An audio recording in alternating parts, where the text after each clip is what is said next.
This is a relay project. Real Talk starts right now.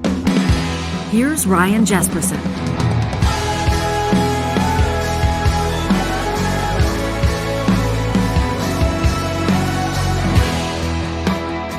Well, we want to welcome you to a very special edition of Real Talk. A couple of pretty big deals joining us in the Real Talk studio today, including Irshad Manji.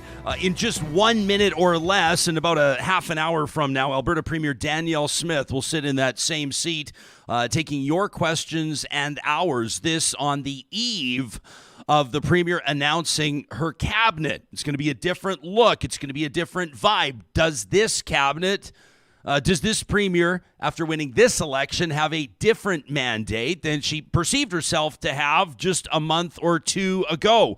We've got a long list of things to cover, and we'll do our best to cover as much ground as possible. We thank you for joining us. You know you can hit us up in our live chat on YouTube anytime, and of course use our hashtag RealTalkRJ as well to help drive that conversation. Before we jump into this, I want to give a quick shout out to financial advisors in Alberta. You probably don't need me to tell you that your insurance license is due for renewal at the end of this month, at the end of June. So if you still need continuing education credits, you're going to want to head over to businesscareercollege.com right now and sign up for their CE Drive podcast. Just $200 gets you an annual subscription that provides you with the continuing education credits, more than you could ever need, in fact. Every single episode is packed with information that you can use in your business. So if you're a financial advisor and you're working in Alberta right now, make sure you take 2 seconds to check out businesscareercollege.com. Well, she's a world-renowned author and educator, described by virtually anybody who reads her work, who hears her talk, as a brave voice. She is the author of the New York Times bestseller, Don't Label Me. She's here in Edmonton to speak as part of the Edmonton Public Library's forward-thinking speaker series, and we're thrilled that Professor Irshad Manji has made some time to join us in the Real Talk studio. It's not the first time we've chatted, but it's the first time we've hung out in person.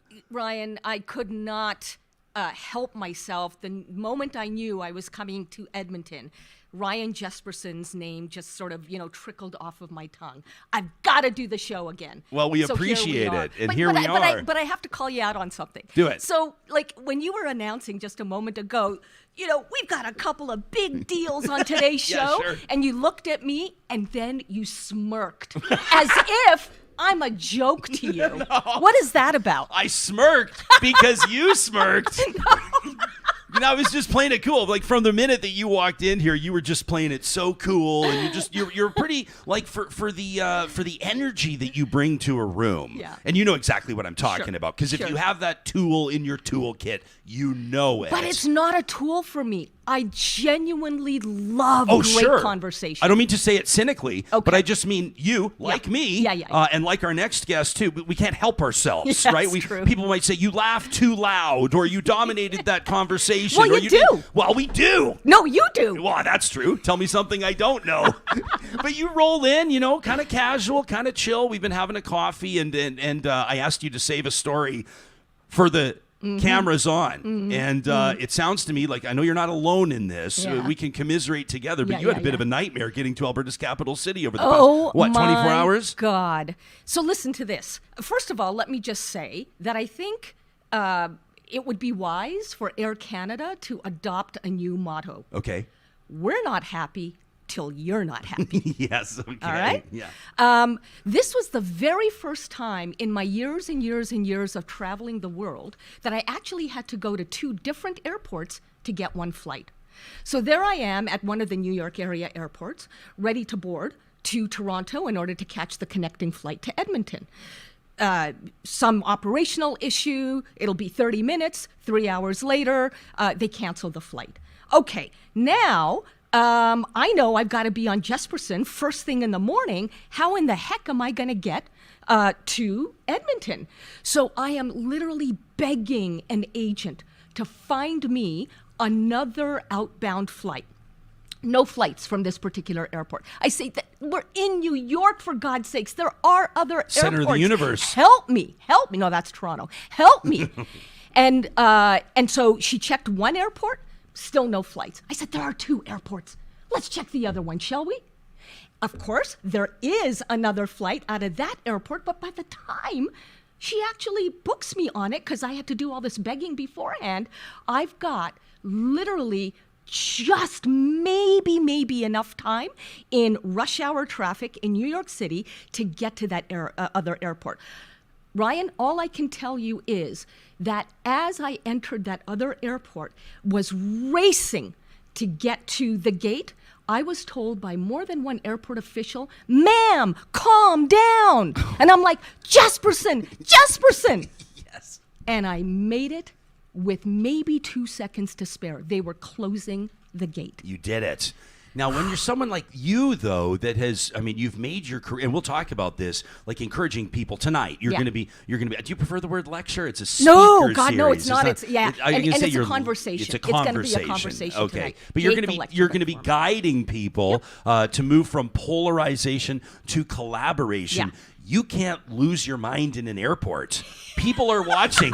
People know who you are. No. You see, if I'm going to lose my mind, and from time to time I do, it better be at an airport, because then I get it out of my system. And so on stage, I don't lose my mind. See how that works, Ryan? Do you need me to coach you? Well, I mean, I feel like sometimes I hold things in, and this is why you got to find healthy outlets. Yeah. I think that the average person, actually, in all sincerity, is looking for more tools, because I think maybe we make all of these sort of dramatic and very definitive statements, right? You know, Premier's going to join us next, and we'll be saying, people will be talking through the course of a campaign. This is the most important election in Alberta's history. Or we'll talk to experts here on the show, whether it's on social media or some other field area of study. They will say, these are the most polarized times in human history. Are we in a position to make those types of definitive statements? Is this the most polarized as human beings that we've ever been? Absolutely not. And in fact, I'll go one step further. I don't think that it is we people who are polarized. It is the system in which we are immersed. Let me ask you a question, Ryan, and this is a sincere question because you're a media guy, okay? Why is it that during the leaders' debate, Notley, Smith, why wasn't the Green Party given a platform? Why wasn't the Alberta Party given a platform? Those are 2 other very legitimate choices. The Alberta Party, for people who don't know, is, sort of socially liberal, fiscally conservative, so a good, healthy mix of what a lot of people believe. And the Green Party, hello, wildfires, like they have relevant stuff to say and do. Why was it a 2-party showdown? Do you know the answer? I mean, the actual boring answer, or at least this, the answer that got debate organizers off the hook was that those 2 parties didn't have representation in the legislature. They didn't have a seat. And you had to have a seat how the hell are they going to get participate. representation if they're not presented to the people of the province as legitimate choices?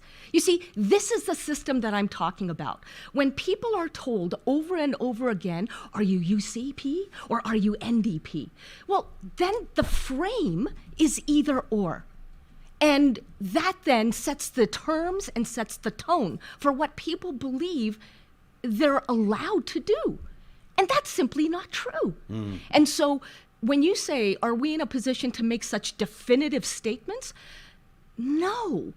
And that's because people themselves have a lot of I'm going to use that D word here, diversity in how they think. Not everybody is monolithic. In fact, very few of us are. Not everybody believes just one thing and that leads to, a purity test. No, we're human. Life is complicated. Our days are messy. And so people have really, our system has to represent the fact that we are all over the map as people. And this system doesn't do that.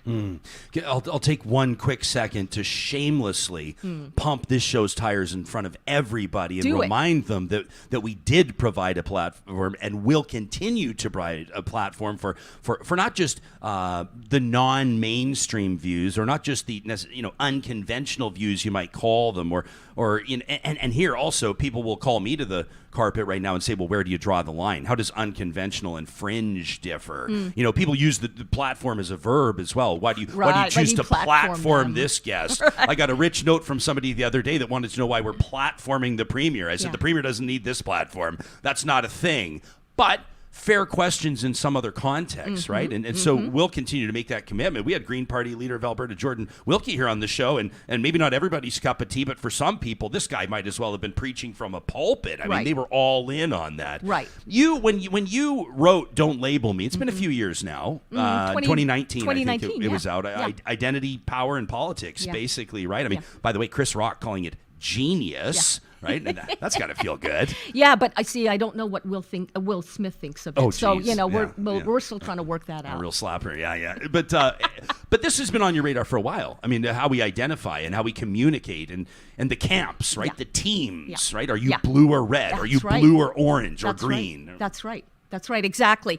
And the thing is that, and this goes back to my previous point, everybody is more than meets the eye. I can tell you what kind of philosophy, I generally embrace, but that doesn't mean that I can legitimately be reduced to that philosophy.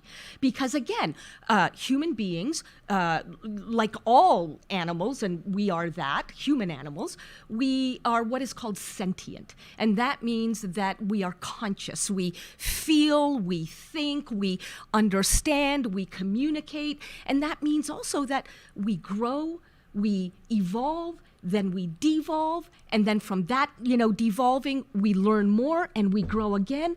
So if we're going to label one another, make it just a starting point, not a finish line, because we're all so much more than even a combination of labels.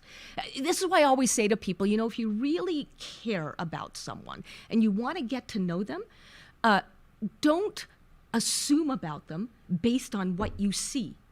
Engage with them and let them surprise you. New York's home for you right now, yeah? It is. Can I ask you a very direct question? Of course. Did you study up on Alberta politics and the debate and the election so you'd have some informed comments for this interview? Or were you actually paying attention? I was paying attention. Do you actually care about the results of political... I do, precisely because of the work that I do and what I teach, which is something called moral courage. And so I need to keep on top of case studies like, Alberta politics or U.S. politics. And moral courage means...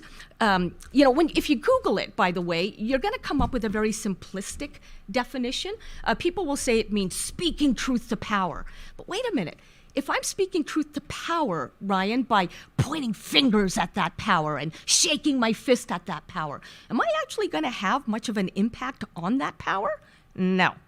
And so what I teach is the way you speak your truth to power out there means that you first have to speak truth to the power of your own primitive brain, which is located right at the back of your head.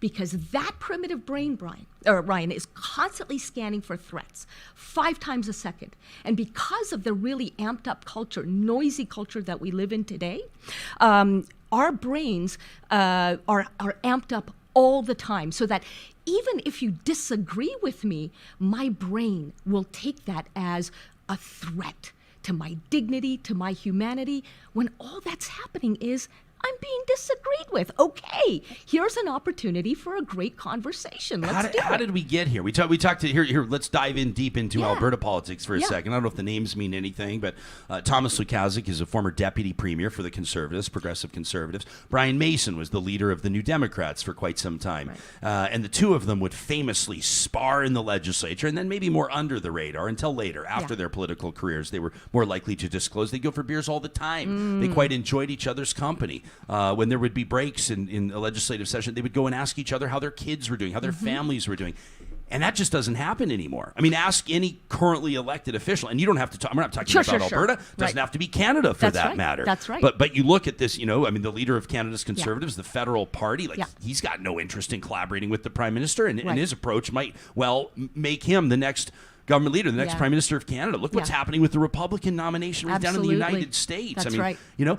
How did we get here? Because it seems to me to have been something that's happened in just the last 10 years. Were we the frog in the pot of the slowly boiling water? I think, maybe the last 15 years. And so I'll give you three key sort of factors. One is that we obviously social media, but more than that, the social media ecosystem thrives on emotion. That's how tech giants keep us on their platforms. Okay, so the emotion that it brings out in us, it also doesn't incentivize us to kind of listen. Number one, social media. Number two is legacy media, traditional media. Here's what's happening there. Because ad revenue is no longer how they make their money, they're resorting to subscriptions. And subscribers, let me ask you this. When you pony up $5, $10, $15 every month for something, whether it is, an Amazon Prime membership or a gym membership or a streaming service, you don't do it because you want to be challenged. You don't do it because you want to be told that your convictions are wrong. You pay that money every month because you want to feel good, right? And that's what media outlets know. So even though most of them won't go out of their way, Ryan, to lie to us, they will frame stories in a way that already speaks to our biases. And so that keeps us in our echo chambers. And finally, here's something you can really relate to. Politics is the new religion. And everything, therefore, is politicized. But here's the crazy part.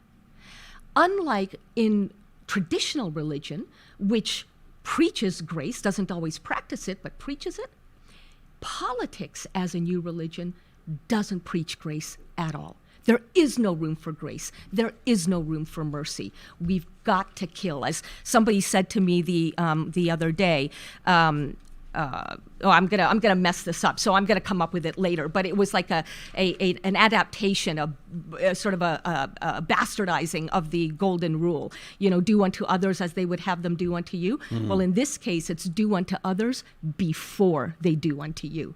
How do you like them apples? Yeah, so true. We're talking to Irshad Manji. If you're just joining us, maybe live streaming audio on the Mixlr audio app presented by California Closets in just a second here, like in 90 seconds from now. I'm hoping you can give us some tangible tools, like how to move from polarization to collaboration. What I'm looking for here is the scoop on your conversation tonight. We want the inside scoop from Irshad, the sneak peek. I'll let you know before we get there that you can check out the Forward Thinking Speaker Series. It goes tonight. If you're listening to this on Thursday, you can check out the details at epl.ca. That's the Edmonton Public Library's webpage, of course, and we'll have that in the show notes for the podcast, as well as right here on our YouTube episode. These conversations happen because of amazing sponsors like our friends at Kubi Renewable Energy. You'd love what they do on the show. Every Monday, they sponsor something called Positive Reflections. Yeah, super cool. And so we focus on like the silver linings and stuff like that, the good news stories, the paying it forward, the random acts of kindness, all that kind of stuff. Yeah, that is keeping it real. Absolutely. It gets no media coverage, so that's why we're grateful for what Kubi does. People can check them out online right now. Why would you do that? In particular, if you are, number one, looking for a free solar quote, you're thinking of going green, you want to take advantage of some government incentives, $40,000 interest-free loan, anybody? How does that sound? Also, though, Kubi's hiring. It's their busiest time of year. So Alberta, Saskatchewan, Northwest Territories, BC, they're putting electricians and apprentices up on roofs of farms and businesses, big commercial warehouses, and of course a ton of residential projects as well. We're showing you some of these stunning installations, the cleanest installs in the West, done by Kubi Renewable Energy. You can get your resume into them right now via kubienergy.ca. We mentioned our friends at California Closets. You know what they do, right? They allow people to take their organization to the next level, increase the value of their home, but the livability of their home too. That includes us. It was like 10 years ago we hired California Closets because I was the guy with like his dress shirts thrown on the floor and like his socks were in with the underwear and I couldn't find my cufflinks and it was a complete nightmare. So we had a free consultation with their team, and, well, they designed custom closets and storage solutions for us. I especially want to remind you what they're doing in garages right now. The garage is the workhorse of the home, so why not put it to work for you? No more stepping on rakes, no more searching for that drill or the screws or the batteries. John, it's like listening to us work here in the studio. Where's the drill? Where's the batteries? California Closets can get your garage sorted. It all starts with a free consultation at californiaclosets.ca. And June is Pork Month at Friesen Brothers, 16 different Alberta locations. They're getting set for an announcement on number 17, but it's not my news to share quite yet. So, if you're going to be grilling this weekend, if you're going to be firing up the barbecue, you're going to want to visit your local Friesen Brothers. They've got, of course, racks of ribs, pork belly, beautiful bacon done by their master butchers, and then, of course, those 4 different types of Ivan's sausage. My personal favorite is the German sweet sausage. You can tell them that's the Jespo recommendation when you visit Friesen Brothers, Alberta grown and Alberta owned. We're hanging out with author and educator Irshad Manji here in Edmonton. She'll be tonight delivering a challenging address. What I mean by that is she's going to challenge you. Conversation. Address, I thought, was a nice dude, middle. No, I'm not giving a speech. You don't give a speech. So about what if somebody need to have conversations? What if somebody puts their hand up in the first 5 minutes? Are you going to acknowledge they get to take the floor? I'm going to be in conversation with Tara McCarthy on stage. Okay. And then we're going to take a lot of audience questions, comments, pushback. You name it. Have you hung out with Tara before, by the way? I haven't. Oh, she's Should amazing. I be scared? No, she's great. You sure? Yeah, very good at what she does. All right. So you're going to be telling people, you're teaching people, conversating with... Conversating? Conversating? Conversing? How is Alberta's public school system these days? Well, we'll ask the premier. Yeah, I guess so. It depends on who you ask. It's no laughing matter, really. You know what somebody told me once? They asked me to stop using the word conversation on the show, because we always do. I don't like the word interview, really. And I say we'll have a conversation with Irshad Manji. And someone said that they didn't prefer that word because they perceived the root of it to be conversion. I'm trying to convert you. Now, I don't know if that's actually accurate. I don't have like sort of a background in the history of linguistics or otherwise language. known as etymology. Etymology. Yeah. See, this is why you're the big shot, there and you I'm go. just the guy that asks the questions. But yeah, they said we need to get away from trying to convert people to our point of view. Well, then let's use that as a starting point, shall we? We just did. This is brilliant. Thank you for that segue. Here's the deal. Brain science, neuroscience, shows over and over and over again that the best way to not get someone to change their mind is to try to get them to change their mind. People know when they're being played, dude. They know. If I said to you, Ryan, let's have a conversation about that opinion you just, threw out there. And my tone is kind of condescending, and I can see that, you're ripe for the picking. You are going to pick up on my vibe. And you'll be like, in your head, you'll be like, oh God, here we go. Here we go. Forget it. I am not giving her what she wants. And so here I am, the do-gooder, whatever, the part of the political spectrum you come from, thinking, oh, I got him. But that's exactly the problem. When you play gotcha, you lose them. You don't got them. So the question I always ask people is, are you in this to genuinely move the needle on what you care about? Or are you in it to feel morally superior about your position on it? Be honest, because your answer to yourself will determine whether you're going to actually respect the other person, engage rather than assume, ask them questions rather than make statements, ask sincere questions rather than judgy ones. But you know that everybody wants that moment where it's like, right, the bomb drop, like the mic clap drop. back, the mic drop moment, right? Yeah. And when you've had a taste of that, it's like addictive, when isn't it? somebody has their first tweet that gets 100 likes or 1,000 likes, that dopamine hit. Sure. Right? Right. When's the last time that somebody tweeted that, hey, I took a second to smell the flowers today? I mowed my neighbor's front lawn when I mowed mine, and got 1,000 likes. Nah. But here's the thing, Ryan. First of all, get the hell off of social media, because really, what do you actually achieve on it?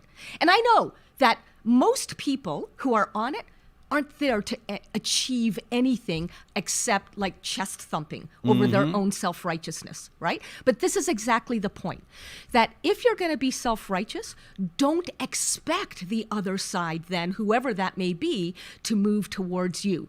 And the really nasty tendency we human beings have is that we will lecture and preach and condemn, and then when the other side doesn't move in the way we want them to, we blame them. We say, you're evil, you're ignorant, you're stupid. Well, hold on. Maybe it's the way I actually engaged with you that made you feel so dissed, so, minimized, that there's no way in hell you're going to give me what I want. So really, some of it is what I'm doing, not what they're doing. And that's what we have to come to terms with. You're honestly really just asking us to grow up. You're asking us to be mature. That might be too big of an ask. Yeah. But you're right. I'm asking us to grow up, to show up, meaning enough of your agenda, put it to the side and actually listen to what the other person has to say, especially if you have an agenda, because when they can see that you are hearing them, when they can see that you're learning something from them, guess what?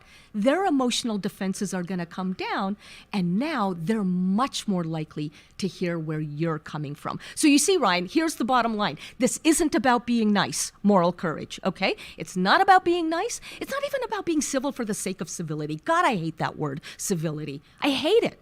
No. Why? It's too docile? Yeah, it's too passive? Because it's not the point. It's not the point. The point is that if you've got an opinion about anything that you believe society isn't taken seriously and it needs to take it seriously, then the way you communicate it is going to determine how it lands. And so the point is that you've got to become a more effective communicator of where you're coming from. That's the point. So it all comes back to the only thing we can control in life, Ryan, and that is ourselves. Hey Manny G on our YouTube live chat says, this is a great discussion. I'm glad somebody like Irshad is calling out politics as religion for some. 80s Fanify wants you to know that you've got a new follower, which is always good to hear. And I like this from Hawes. We've got like an army of folks that fact check for us. They mostly fact check me every morning, which is, it's good. It's like imposed humility. You know what I mean? And Hawes says the root of conversation is the Latin conversare, meaning to associate with. It has nothing to do with conversion. Boom, baby. So there you go. Now I need to figure out who it was that told me that back in the day so I can Costanza them and come back. But if you want them to grow and learn from you, you've got to ask them a sincere question, not judge them for the mistake that they made. You can find Irshad Manji online, irshadmanji.com. You can follow her on Twitter. That's her handle as well. You can check out her most recent book, Don't Label Me. And, of course, you can hear her speak in Alberta's capital city tonight as part of the Edmonton Public Library's Forward Thinking Speaker Series. You can get your tickets right up until the point where they sell out, if they haven't already, during this interview at EPL.ca. Thanks for scrambling through airports and running down tarmacs or whatever you did to be here on time. We sure appreciate it. Just don't call me the Premier's warm-up act. Do not label me that way. Not even. Okay. You guys are like, this is more like a music festival where I don't know, you've got Aerosmith and the Rolling Stones play, back to back or something like that. See you in the mosh pit, my friend. Yeah, there you go. That's Irshad Manji, Premier Danielle Smith coming up in just a second right here on the show. These conversations are presented by Real Talk sponsors like the team at Apex Automation. If you're an engineer working anywhere in Canada, Apex wants to hear from you. They're hiring electrical engineers, instrumentation, computer science, process, mechanical engineers, electricians, and instrument technicians as well. They're building a well-rounded team, and of course, they're staffing their head office in Edmonton, but all their field offices as well. This is a company that's proud to put people over profits, and that means that they reflect what their team members are looking to do when it comes to professional development. One example, they recently had some team members, important team members, looking to make a move down to Texas for family reasons. Well, what did the leadership team at Apex do? They saw an opportunity to expand their footprint, to grow their offerings, and so they've just opened a field office in Houston. Congratulations to our friends at Apex Automation for that move down to Houston, Texas. And of course, if you're looking to maybe join that team, you can get your resume and engineers, professional engineers across the country at apexautomation.ca. At Local Environmental Services, they're keeping it local in garbage and recycling. And, some people say, well, this is only garbage. Why? Not to them. They believe that communities deserve better service, better prices, more support for local causes. If you're a decision maker in Alberta or Saskatchewan, maybe it's for a municipality, maybe it's for a small ma and pa type shop or a big business like West Edmonton Mall, I guarantee you're going to get better service and better prices when you request a quote today at localenvironmental.ca. We're so proud to have done business with the team at Complete Care Restoration. They're the ones that transformed this space in the historic Mercer warehouse. And of course, took it from a 110-year-old building to what you see today. A really remarkable transformation that involves some troubleshooting, some problem solving. We had a water leak they sourced out and figured out. This may be small potatoes to them because their real wheelhouse is helping people bounce back from flood damage. Complete Care was there in Slave Lake and in Fort McMurray, helping people get back on their feet after horrific wildfire damage too. They can do the same for you, regardless of what your construction challenge, mold, asbestos. You can find them online today. We give them 2 thumbs up at CompleteCareRestoration.ca. And one more shout out to our friends at Grand Dog Essentials Quality Raw Food. We know that a lot of people are going to be watching this episode from the province of Alberta, from up north, from down south. If you count dogs, cats as family members in your household, you're going to want to take 2 seconds to check out granddog.ca. There are so many benefits to moving your beloved 4-legged family member to a raw diet. You can learn more by checking out their blog. And don't forget, they deliver right to your door. Calgary, Edmonton, Central Alberta. The promo code REALTALK takes 10% off your first-time order from granddog.ca.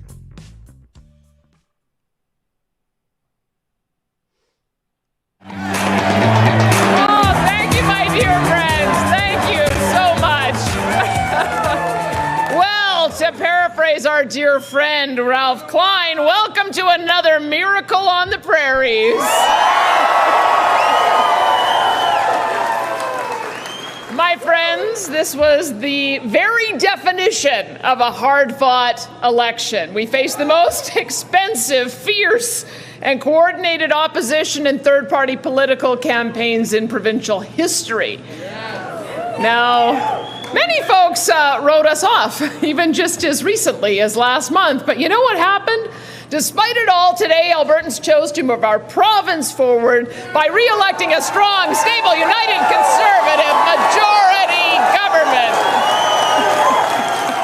Wasn't that long ago. That was Danielle Smith, the night that she secured 4 more years. Your first win as a party leader in a general election. Obviously had to feel good. A lot of the pollsters had you down and out. Where do you think the turning point was in that campaign? Well, I have to say, the UCP had a tough 3 years. We'd been polling behind the NDP for a long time. We went down as low as, I think, 30% in the polls. And so when I came in, part of what we had to do is bridge that gap, which I think we did pretty well through the leadership race. And then going into the election, you saw the polls too. Some had us ahead, some had the NDP ahead. It really was a very fierce discussion, debate. And I think ultimately we were able to get our message out about what it is that we wanted to do for Albertans. It took a little while. It didn't look great at every point in the campaign. But I think because we focused on what I know Albertans care about, jobs, economy, affordability, making sure that we continue the momentum that we have, I think that that's what people voted for. With a win in a general election, a little more, can I call it job security, how does that change how you govern? I think it allows for us to take a little bit more time to put our agenda in place. I felt like we had an awful lot that we needed to do to correct some of the missteps of the past, as well as to bring forward a new agenda. And trying to do that in the course of 6 or 7 months was really hard. And getting the message out about some of the great things that we had done was very difficult too. But I think we'll have a bit more time to be thoughtful thoughtful. We'll be returning to the session in the fall, so we have some time over the summer to do our consultation, identify what the priorities are for the legislative agenda. A lot of what we ran on will be in next year's budget, so I think it slows the pace down a little bit and hopefully allows for people to take a breath. We've had so much divisiveness in politics over the last number of years. I think people want to be able to enjoy their summer with their friends and family, reconnect. All of our MLAs are going to be out doing the barbecue and parade and rodeo circuit over the summer, and I think we'll get some great feedback. So I think that'll allow us to make sure that we've got a good agenda for the next 4 years. We've got you here in studio on the eve of your cabinet presentation, Correct. And it's going to look quite a bit different. We assume you've lost some depth, you've lost some cabinet experience. People are expecting this one to be a little bit more rural heavy based on practicality. How are you making some of the tough decisions that go into putting that roster together? You're trying to get some insight Of course I am. where I'm going. Yeah, I'm going to try not to spill the beans. I'll tell you a couple things. I look at Alberta as a little bit different than just a rural-urban split because we have many mid-sized communities that don't think of themselves as rural. Lethbridge, Medicine Hat, Grand Prairie, Fort McMurray, Red Deer, Sherwood Park, St. Albert. Like, we have some great representatives from, I think, some very large, and the mid-sized cities are gaining in prominence. They form their own structure because they've got their own lobbying agenda and their own lobbying interests. And so I have a lot of depth, I think, to choose from because with the mandate that we were given, we did get representatives from all over the province. Edmonton's a bit different because the suburban communities in Edmonton and the capital region, I think, are very tied to Edmonton in a way that in Calgary, when Calgary grew, Calgary just absorbed the communities around it. Edmonton didn't. It developed a collaboration. And so we've got a representative from St. Albert, from Leduc-Beaumont. We've got a representative as well from Strathcona, Sherwood Park. So you'll see that there'll be people who will understand every region of the province at the cabinet table. Yeah, no United Conservative MLAs in Edmonton, as if I needed to tell you that.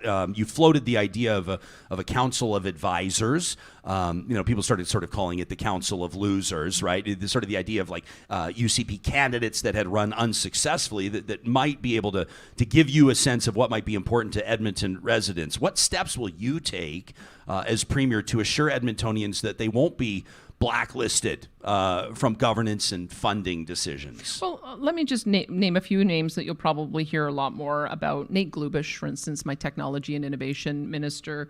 Dale Nally, my service, Alberta and red tape minister. Cyril Turton is somebody who's demonstrated leadership as well. And at Stony Plain, yeah. And that's what I'm saying. Like I think that we've got a number of people in the Edmonton capital region, and they'll play a role in helping to bridge the gap with Edmonton ridings that we don't have representatives in. I've got great relationships with members of council.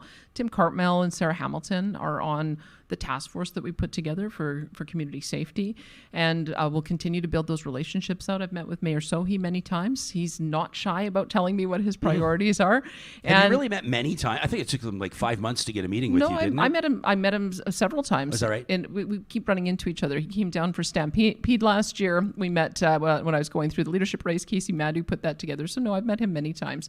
And so and I think that he'll continue to write me letters and tell me what the priorities are. So and remember, all of the MLAs spend several months a year in Edmonton. And so we've got an opportunity to meet with stakeholders as we're going through the legislative session. So I feel pretty good about the feedback I'll be able to get. I want to ask you about Lacombe-Panoka MLA-elect Jennifer Johnson, who won handily. She won by like 10,000 votes, despite her horrific comments comparing trans students to feces and cookie batter. You said that she won't sit in caucus, but that there is an opportunity for redemption with, quote, a lot of work. What do those expectations look like? And what is, if you can pin it down, what does the timeline look like? All I can tell you is I've sent a letter to Speaker Cooper letting him know that she won't be sitting with us in our caucus. And as you know, the legislative session begins in October, so she'll have to do her work as an independent.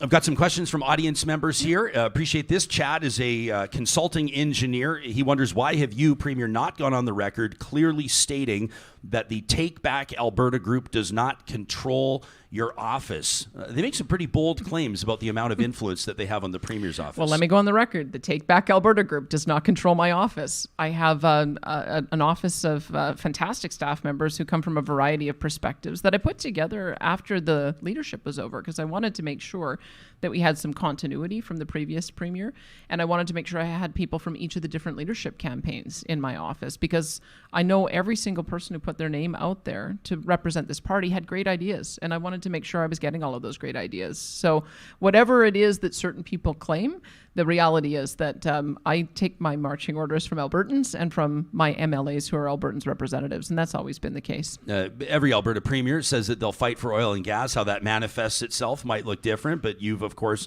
continued that trend, and I know that, of course, oil and gas is integral to Alberta's economy. Yeah. Some tough headlines over the past couple of weeks. Suncor cutting an estimated 1,500 jobs. TC Energy's cutting jobs. Imperial's been cutting at the Curl facility as well, amid massive earnings, the lowest taxes in Canada. How do announcements like this impact your perspective and your policy discussions? And what can you do to protect energy jobs and other jobs in the province? Well, I look at it as you can always look at only the negative stories. I look at it balanced by the positive stories. It's never easy for anyone who's in a position where they're being downsized to lose their job. But I think government's job is to make sure that we create an environment for continued job attraction and continued investment.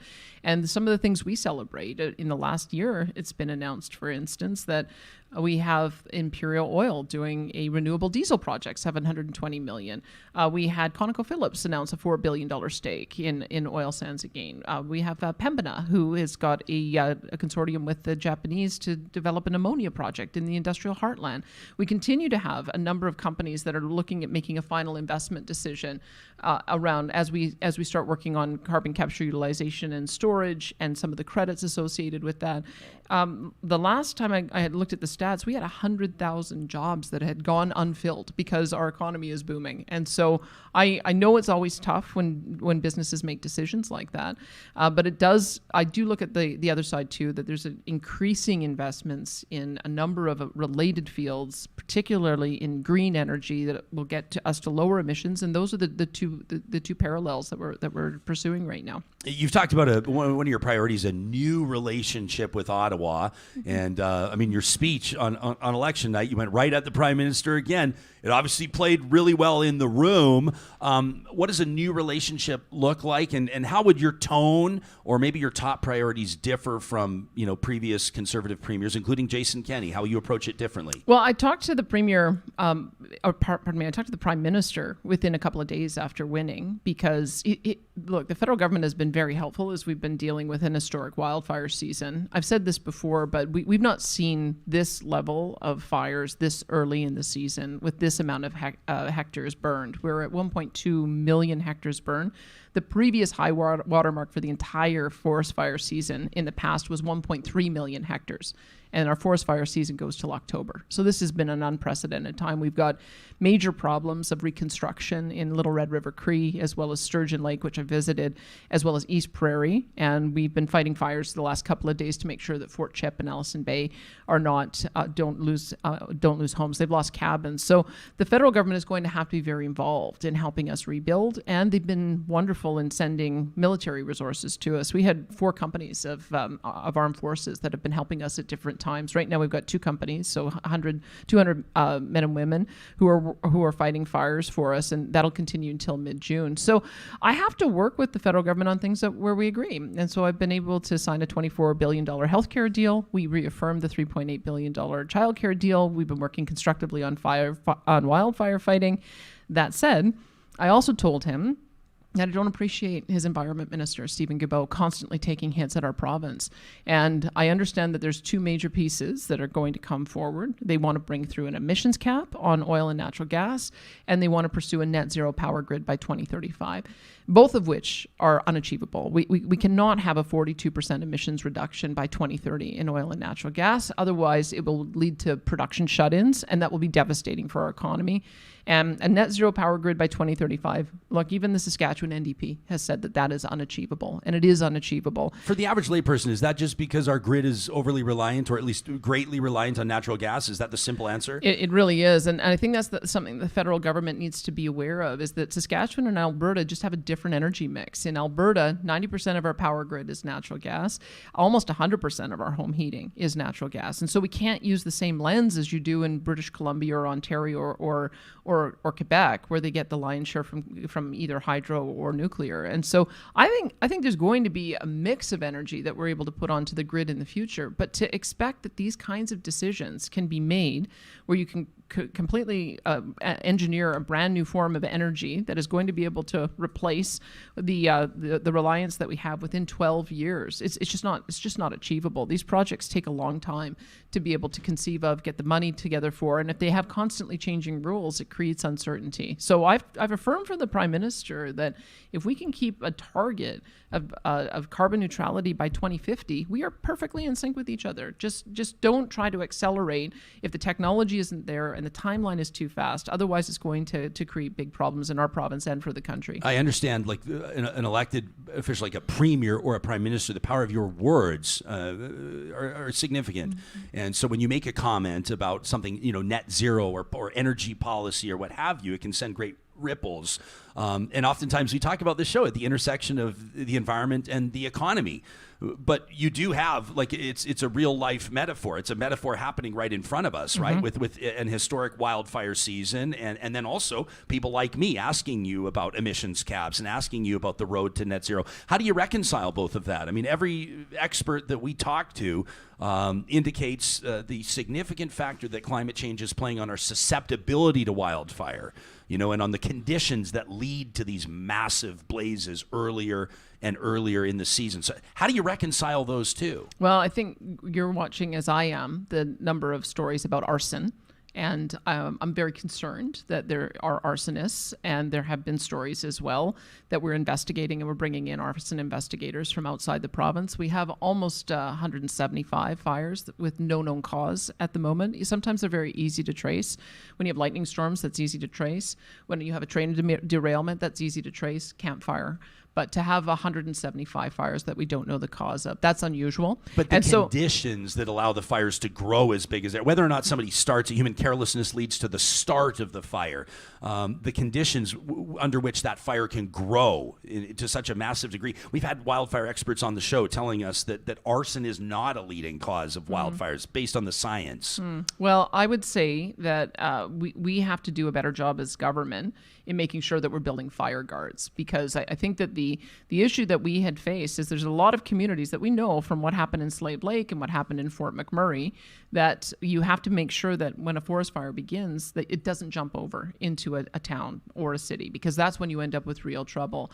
And so I think we did a fantastic job this time around, making sure that we had good integration with the local firefighting units as well as with our own forest firefighters, and that interface between urban and forest fire.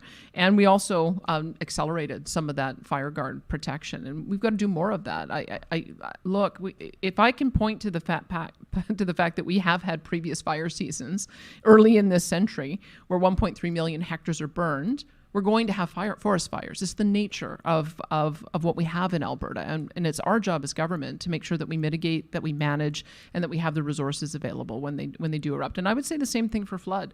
This is a province that also has had a historic flooding all the way back to the beginning of the century as well. And as a result, we've got to make sure that we're putting the guards in place so that we protect communities. We've got 5 minutes left and 25 questions. You think we can pull it off? There was no talk of an Alberta pension plan during the campaign. What is your plan there, and when? Are you still convinced that that's a good idea? I would say that the same thing I said before. We were waiting for the final report from, I think it's called LifeMark. They used to be Morneau Chappelle. They did an early report for us in 2021. We felt that that conditions had changed so much that we wanted an update before we released that to the public. As soon as it becomes available, we'll run it through our caucus, we'll put it out to the public, and we'll have a public conversation about it. Numbers-wise, the NDP wins Calgary with 14 seats out of 26. You had former PC cabinet ministers Doug Griffiths, Thomas Lukaszuk lending their vote to the NDP, essentially endorsing that party. Is winning back moderate or progressive Conservatives a priority for you? And if so, how will you do it? Well, you have to remember that Thomas Lukaszuk and Doug Griffiths both quit the caucus when Jim Prentice tried to bring the parties together. So they haven't been part of the Conservative movement for a long time. And I'm of the view that people just need to judge us based on what we do. And I think as opposed to creating fear, I should maybe also confirm no one will pay for a family doctor. No one's going to have their pension taken away from them. Those are two messages that were constantly pounded over the last 2 months. Those are not going to happen. And when people see that they do not happen, they have not happened, I think that they'll be a little more careful about believing everything that they see in ads. But I've signed a $24 billion healthcare deal with the federal government. Part of it is committing to the principles of the Canada Health Act. We've affirmed the childcare deal of $3.8 billion. That demonstrates that when we identify problems that we need to solve, we're going to solve them. When we face the affordability crisis, we brought through a package to support people with $100 per month payments. We're extending the fuel tax reprieve because we know that is also one of the ways that drives up inflation as well. So those are the things that I think as people watch what we do, I think that they'll have a lot more comfort. I think that there's a bit of a mismatch between what people think we're going to do versus what we actually do. And given 4 years, I think people will be able to judge our record next time around. Brenda wrote in. She's a 57-year-old breast cancer survivor. She's still experiencing health challenges. Her GP, her family doc, gave up practice 8 months ago. She's been unable to find a new one since, so she finds herself going to Emerge, which of course will exacerbate issues around wait times there. She says, I know going to the ER doesn't solve the problem. What immediate action will the Premier take to ensure all Albertans have a general practitioner and or access to quality health care? It's been a real challenge across the country and around the world that doctors increasingly are not opting for family practice. We have, I think, only 10% of our docs currently going through our programs that want to go into family practice. Meanwhile, we've had nurse practitioners that do want to do family practice and have been asking for the opportunity to do more of that direct patient care. So I think what you'll see is a model develop, and the NDP even talked about this as well, of team practice. We signed an agreement with the AMA that allows for 25% of doctors within the next 5 years to be on an alternative payments model so that we can have that kind of team practice.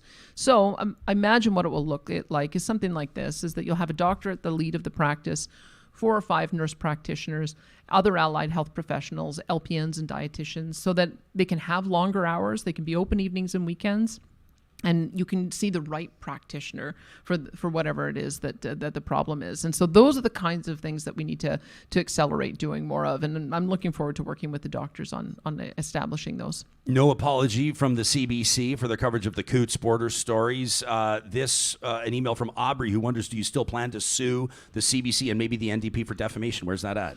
We're going to meet with the CBC in the coming days. Oh, yeah?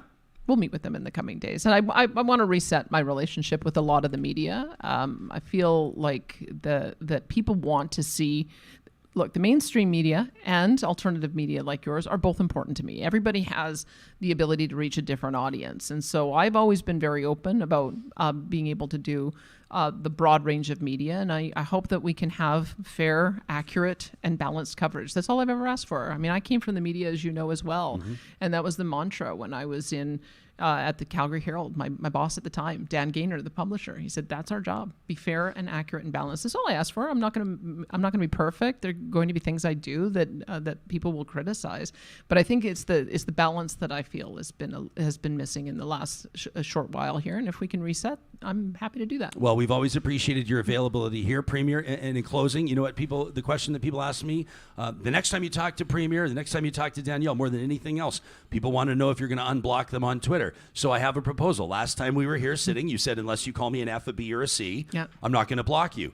What do you think about this? A fresh start. Your account, your team, unblocks everybody and start afresh. Start anew. Unless they call you an F, B, or a C, they're unblocked. What do you think? I think it's a good idea. I'll talk with my social media team on that because I do think it's important for me to get feedback. Some of it is a little robust. Sure. But I should be prepared to get robust feedback. But we also have to, look, everyone talks about the responsibility of politicians to elevate the debate.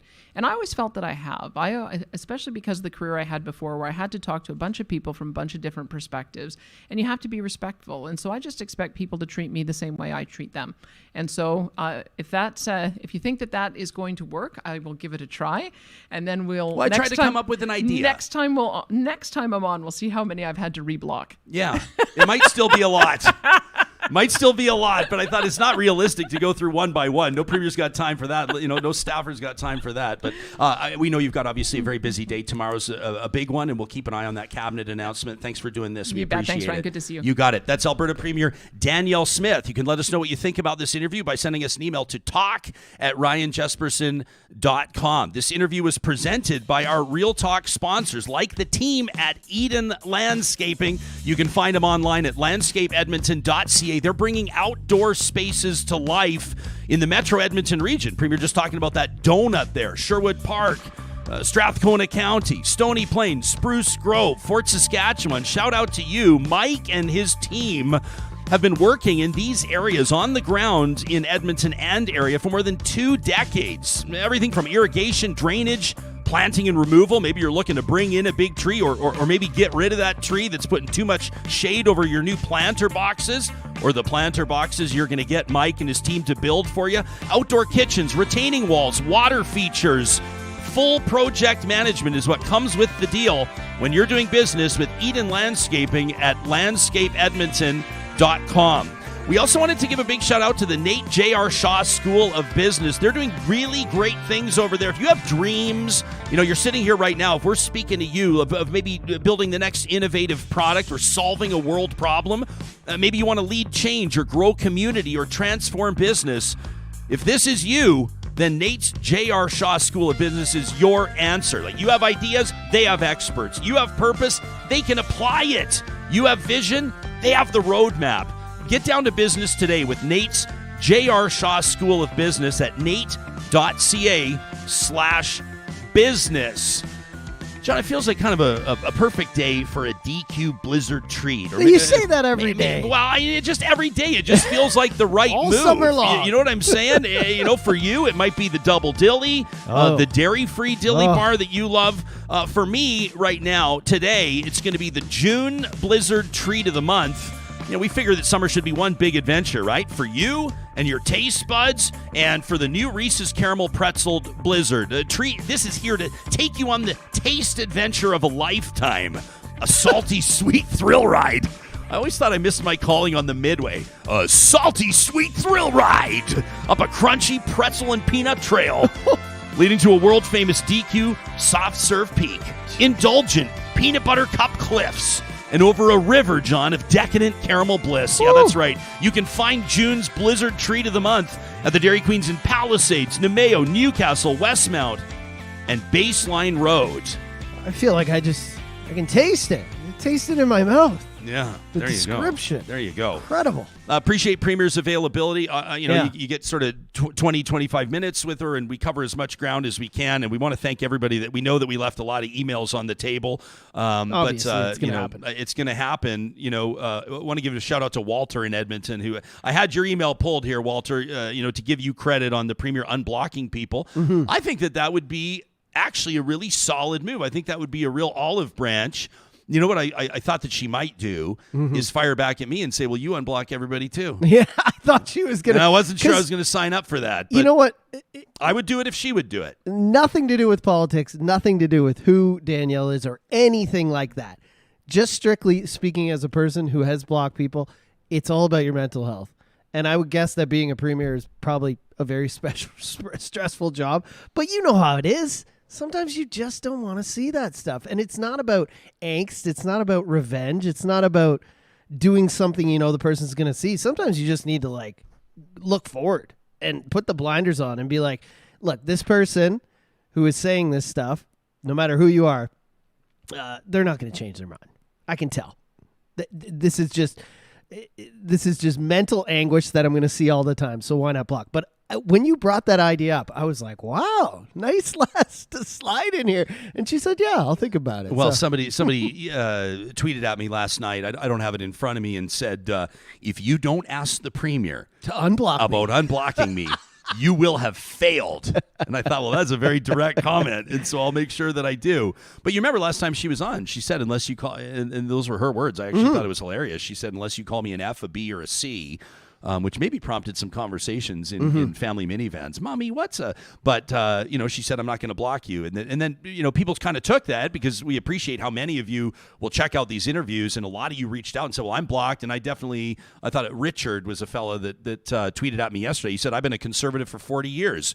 He said, I definitely didn't call the Premier any of those names, and I'm blocked, so I want to be unblocked. So I think that would be an olive branch, something she could pursue. Big headache for her social media team, because when you unblock everybody, if that's even possible with one fell swoop, you kind of open the floodgates, right? Like, what criteria do you're not the Premier of Alberta, but you're a public figure. You've had your fair share of critics. What criteria do you use to block somebody? I would use kind of the same as the Premier said. Like, if you're calling me names that are pretty belligerent and there's no reason for it. Like, I'll argue with people. Actually, not anymore. I've told you this. Like, my Twitter, since Elon took over, has gone from about, it's gone down about 90%. I just retweet about the show and I like a few things I like. But it's because if you start an argument with someone, the landscape today is to immediately go to insults, right? And a lot of people say, well, when people start insulting you, they've lost. Well, have they lost or have you lost? Because it's causing me more grief than them. They're online all day spewing this stuff. I'm assuming it's not hurting them. And a lot of them, you know what they are. They're little eggs. No profile picture. Terran 3685247. You know what I mean? Or they've got a flag, or they've got an animal on there. Or a rat. They're hiding behind this curtain. And I'm not saying, I know, especially for, women and minorities and people like that, they want to stay hidden. They want to be part of the conversation, but they don't want to give up their personal information. And I totally agree with that. But when you're, throwing slings and arrows and you're behind this curtain, you're not feeling any pain. I'm feeling all of it, right? Yeah. I would say my criteria is the same. If you call me an F, a B, or C, you're gone. Dwayne's wondering if Ryan could interview any past Premier of Alberta. Who would he interview and why? It's a great question, and it is an easy one. I'm going to give a two-part answer, Dwayne. I hope that's not cheating. If I can only give one name, it would be Peter Lougheed, without a doubt, no question. Unbelievable guy and an unbelievable legacy. And second, Preston Manning, and you give him suit tips. Well, never Premier, but I mean, I grew up around Preston Manning, good buddies with his son. Big guess, But I would say, and I'd like another crack at interviewing Ralph Klein. Yeah. He was on his way out of his political career when I was on my way up of my media career. So I had just one-on-one interview with him, and he ran the show. I've got no problem admitting that. Well, he was a former television journalist, a very confident communicator, and I just remember at the end of it thinking, that guy, like, if my interview was a steer, he took it by the horns and just controlled the whole thing. So I'd like another crack at Klein. But yeah, it would be Lougheed. What does Ralph do now? We were talking about this yesterday. But, he's gone from us, but we were talking about this yesterday. What do premiers do after they retire? Well, he went to the Woodrow Wilson Institute. I mean, like, Jason Kenney's at a big law firm now. They do consulting. Alison Redford's done the same thing. And then some of them it's not just retire. You just fade. Oh, okay. Well, I mean, it's your choice, I guess. But if you're Jason Kenney's still a young guy, right? Rachel Notley, it'll be interesting to see post political career and nobody's writing off Notley's political career, but we'll wait and see what her future looks like over the next couple of years. I didn't mean what is he doing now. I meant to say what did he do afterwards. So he moved on. He took a position in D.C. I mean, a lot of them they'll get kind of plum appointments on boards and committees and make some good dough. And, well, that's what I was thinking. For like a prime minister, I'm sure Justin Trudeau, all these people, they never work again. Well, their speakers' fees are like in the hundreds of thousands. But with a premier, I'm sure you could get a pretty prominent position in a law firm or I saw that some of you have criticized that I've not asked leftist guests to unblock you on Twitter. I don't know. I mean, are they the Premier of Alberta? I don't know. Mark says it's not the same thing. When the Premier blocks us, we can't read her posts, and all citizens have the right to know what the Premier says, period. So that's kind of I get that. That's kind of an interesting point. Lorraine says, there's a difference between the leader of the province and being a civilian. I did want to recognize something. There was kind of a bit of a gaffe from the Premier's Twitter account on the anniversary of D-Day, right? And she had tweeted, on this day, June 6th, we remember the bravery and sacrifice of Canadian and Allied troops who landed on Normandy beaches 79 years ago, marking the beginning of the Second World War. We pay tribute to their heroic efforts on the anniversary of D-Day. I did want you to know that we did reach out. There was a conversation with the Premier's office and the Premier's team ahead of time. We don't ever supply our questions in advance, but I did give them the heads up I was going to be asking about that, and they let us know, as I suspected. It wasn't the Premier. It was a member of her team. They're not going to throw that person under the bus, but they said a staffer recognized their error and made it right. And so obviously D-Day not marking the beginning of the Second World War.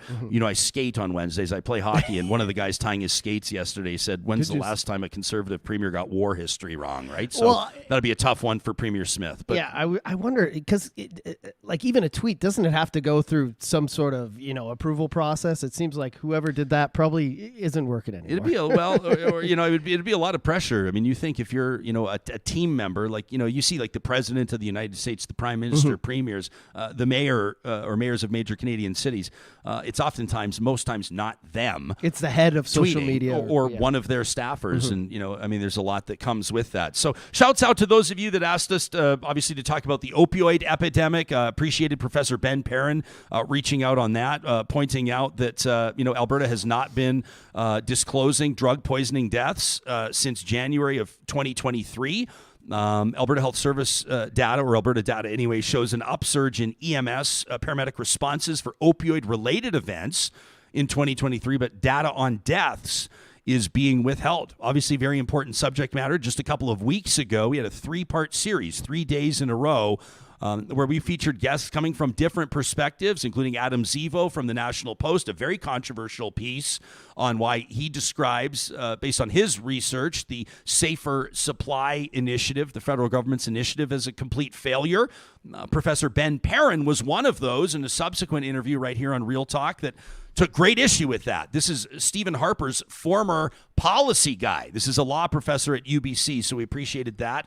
And we did hear from another law professor as well, out of the University of Calgary, Martin Olshinsky, who had written in and said, we know that Premier misrepresented the Ethics Commissioner's report. This was during the election campaign, you remember.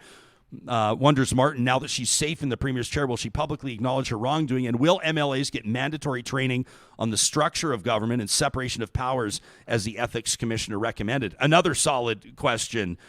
We had a whole bunch from a whole bunch of you, and of course these conversations will continue. We'll continue our interviews with Premier Smith as time unfolds, and we'll look to speak to other decision makers and political representatives across the country as well. Coming up on tomorrow's show, before I do that, John, before we fire our extra music, I wanted to mention one more thing. I should mention one more thing because a lot of you have made comments. We saw a lot of this after we announced we'd be talking to the Premier about her affinity for, or her admiration for, that might be a loaded word, but Ron DeSantis. Danielle Smith made no secret of the fact that DeSantis has made an impact and an influence on her political career or her perspectives. And we wanted to draw your attention because we couldn't ignore the number of people that had reached out on that subject. Back on June 5th, so just a few episodes ago, we talked to Lisa Smith, a doctor out of the University of, Dr. Lisa Young, rather, what am I talking about? But Dr. Lisa Young, a political science professor out of the University of Calgary, on populism. And Danielle Smith's name came up, and Ron DeSantis' name came up. And Dr. Young gets into it, and she builds on a recent piece that she contributed to Alberta Views magazine. Wanted to let you know that you can check out Alberta Views online today at albertaviews.ca, including Dr. Young's cover story. That's The Big Choice: Individualism or the Common Good. And I want to encourage you, if you're listening to this show or watching it, you're already a supporter of independent media. You're already a supporter of courageous storytelling. For just $20, for just $20 a year. No-brainer. It's a no-brainer. You can subscribe to Alberta Views delivered right to your door. You go to albertaviews.ca and you click on subscribe. Once you're there, you're looking for the promo code AVRJ. Okay, that's Alberta Views, Ryan Jesperson. AVRJ is the promo code that takes 50% off your 1-year subscription to Alberta Views, the magazine for engaged citizens. And of course, you can check out our interview with Dr. Young That was back on, well, just a few days ago, on the 5th of June. Anywhere you get your podcasts, or of course via our YouTube channel. Thanks to everybody that subscribes. Thanks to everybody that smashes that like button and tells your friends to check out the interviews that we're doing here every single weekday, live at 8:30 Mountain Time or later on demand. Coming up tomorrow, it's Friday, which means another Real Talk Roundtable. We're going to be recognizing Pride Month. And one subject in particular I'm keen to get into, rainbow refugees. What are we doing for LGBTQ community members that are new to Canada? It's a story that needs to be touched on. We'll go there.